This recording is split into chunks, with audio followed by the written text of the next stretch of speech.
Sound the advance. Hold the line steady, men. We march now.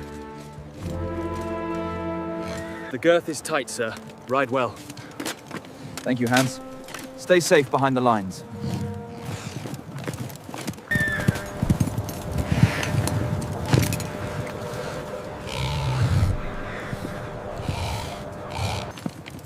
I can't seem to get this any tighter. That's sufficient, Hans. Ensure the alignment is correct, Franz. And then he realized the dragon was just a very large pig with painted scalers. You can't be serious. He actually ran. I told you he was... How long until we reach Schweiz? 2 days. Maybe less, if the peasants don't block the roads. Block the roads? With what? Pitchforks? They're farmers. They'll see our banners and run away. Let them run. We'll burn their villages and take their cattle. That will show them what happens when they fight against us. In November 1315, Duke Leopold I of Austria, called the Glorious, the Sword of the Habsburgs, assembled a well-equipped force of noble soldiers. His target, 3 small Swiss cantons that had dared to defy Habsburg rule: Uri, Schwyz, and Unterwalden, mountain farmers and herdsmen who refused to pay taxes or bow to imperial authority. Leopold considered them barely better than bandits. He would crush them, he declared, and bring them to heel. His army was well-trained and strong in open battle. The Swiss had perhaps 1/500 men. This would not be a war, it would be a slaughter. I hear the valleys are full of wine. You hear right, Hans. Soon we feast.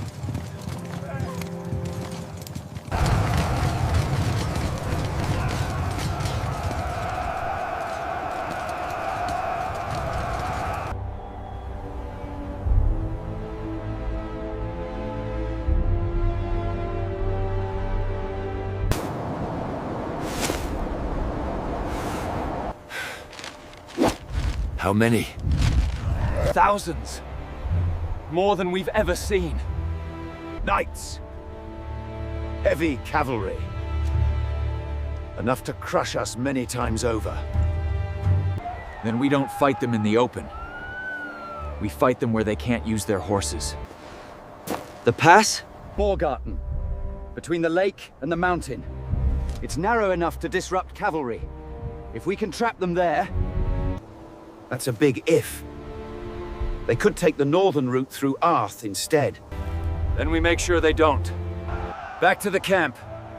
We tell Stauffacher what we've seen. And we start preparing. Preparing what? A surprise the Austrians will never forget. The Swiss Confederates knew they couldn't win a traditional battle. They had no cavalry, little armor, no training in formal warfare. But they had something the Austrians didn't. They knew the terrain. These were mountain men, hunters who tracked game through alpine passes, woodcutters who knew every cliff and ravine. They understood that in the mountains, strength meant nothing, position meant everything, and they had the perfect killing ground in mind, the Morgarten Pass.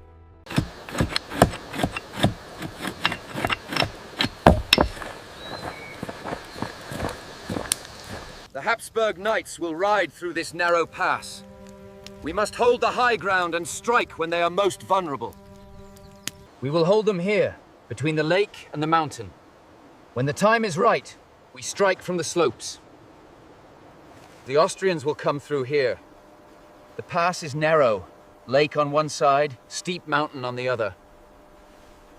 But what if they take the Arth route instead? Then we've already lost. But I don't think they will. Leopold wants to hit Schwyz from the south, catch us by surprise. He'll come through Morgarten. And if he does? Then we make sure he regrets it. Tonight, we prepare the pass.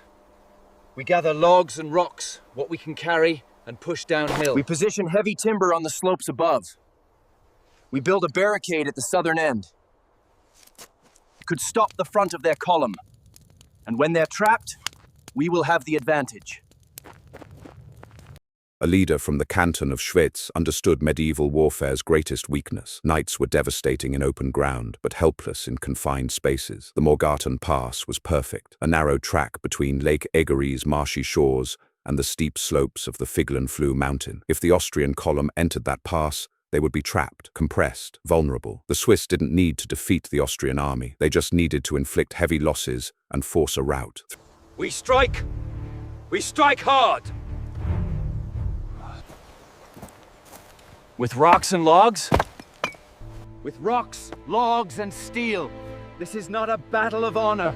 This is survival. They come to destroy our homes.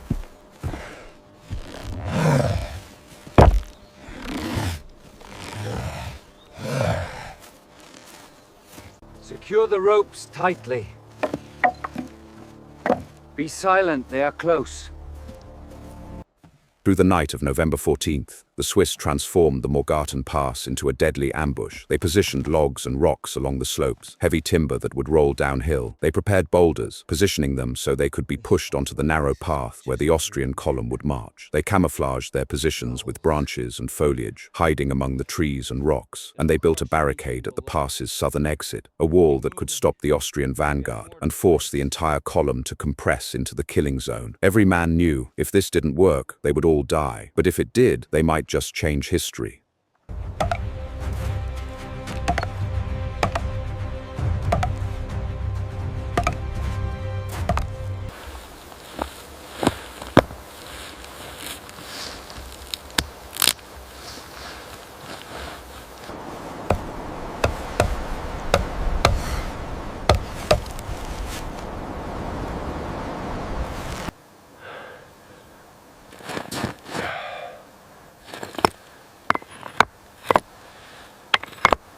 Hold your ground. Wait for the signal.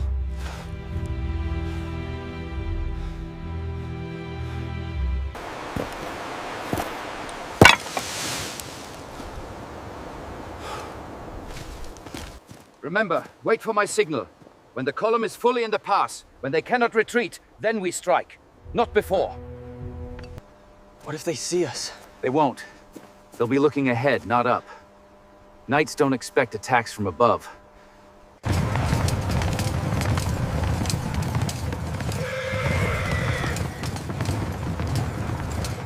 We push through the northern pass by nightfall. The scouts reported heavy resistance, my duke. The southern road is safer. We take the pass. Prepare the men. My lord, the Arth route to the north is safer. Wider terrain, easier for cavalry maneuvers. It adds a full day to our march, but we'd avoid the narrow passes. It's the cautious choice. Cautious? We are not cautious, men. Morgarten Pass, south through here. A quick strike at Shui from the flank. We hit them before they know what's happening. That's how we end this. But the pass is narrow, my lord. If there's resistance... Resistance? From farmers? We have cavalry, armor, and training. They have pitchforks. Besides, Morgarten is the fastest route. We take it, we surprise them, we crush them. Then we're back in Zug before winter truly sets in.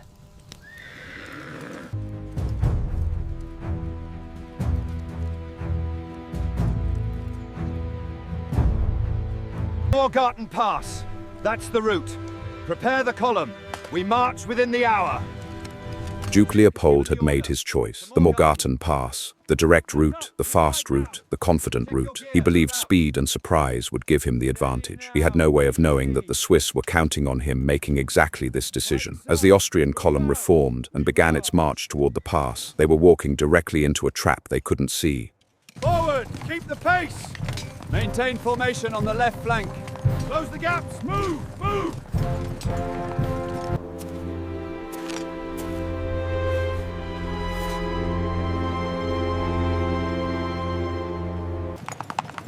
We push through the pass. Stay alert. The enemy could be anywhere.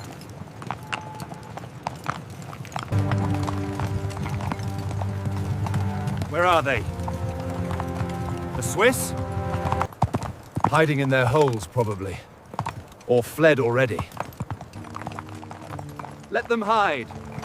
We'll dig them out like the rats they are.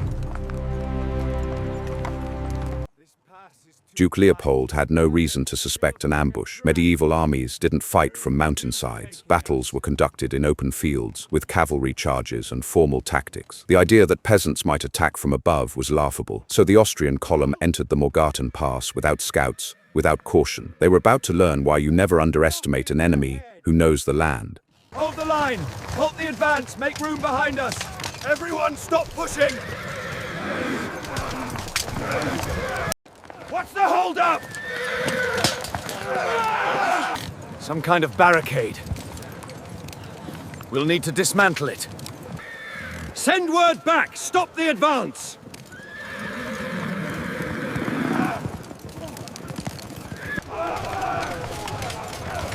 Forward! Keep moving! What's that? They're rolling logs! Move!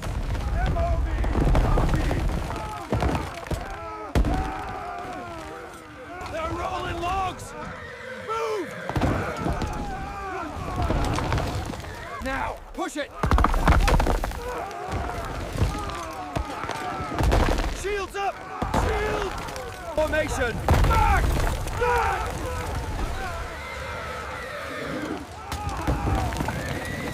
Above! They're above us! Steady! Keep formation! Down the slope! Left flank! Hold my line! Or shoot!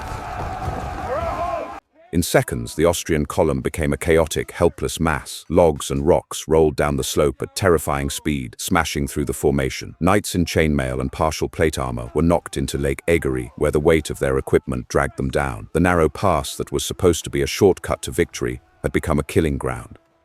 Push! Don't let them recover! No mercy! Retreat! Pull back! There's nowhere to go! No escape! Keep them contained!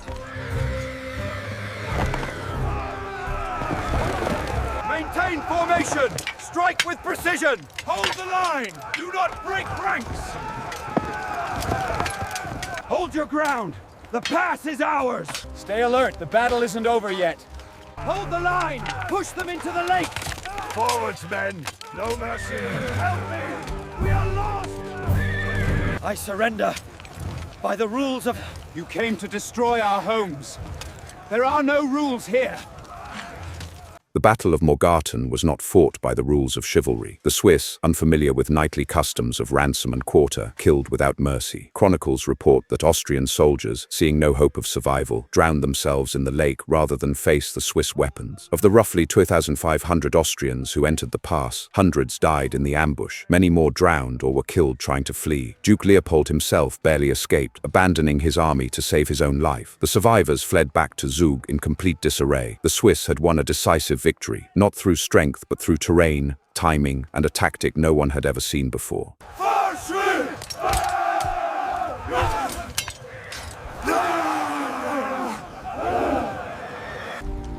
We survived. We'll come again. Maybe not this year. But they'll come. And we'll have to be ready. Then we'll fight them again, the same way. Yes, the same way. These mountains are ours. Let them remember that.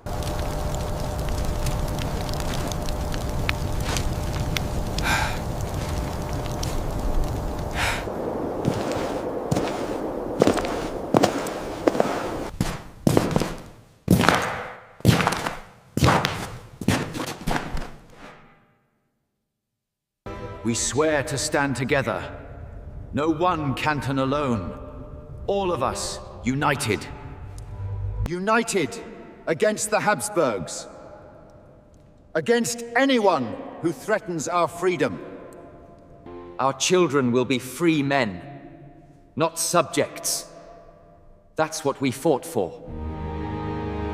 The Battle of Morgarten changed everything. It was the first time peasant infantry had won decisively against a professional knightly force. The tactics used, ambush, terrain advantage, unconventional weapons, would become hallmarks of Swiss military strategy. The Swiss gained a reputation as the most feared infantry in Europe. The pike and halberd would become dominant weapons in European warfare over the following centuries, and the alliance formed after Morgarten would grow into the Swiss Confederation, eventually becoming the independent nation of Switzerland, all because 1,500 farmers looked at a narrow mountain pass and realized sometimes the best weapon isn't a sword, it's the terrain itself.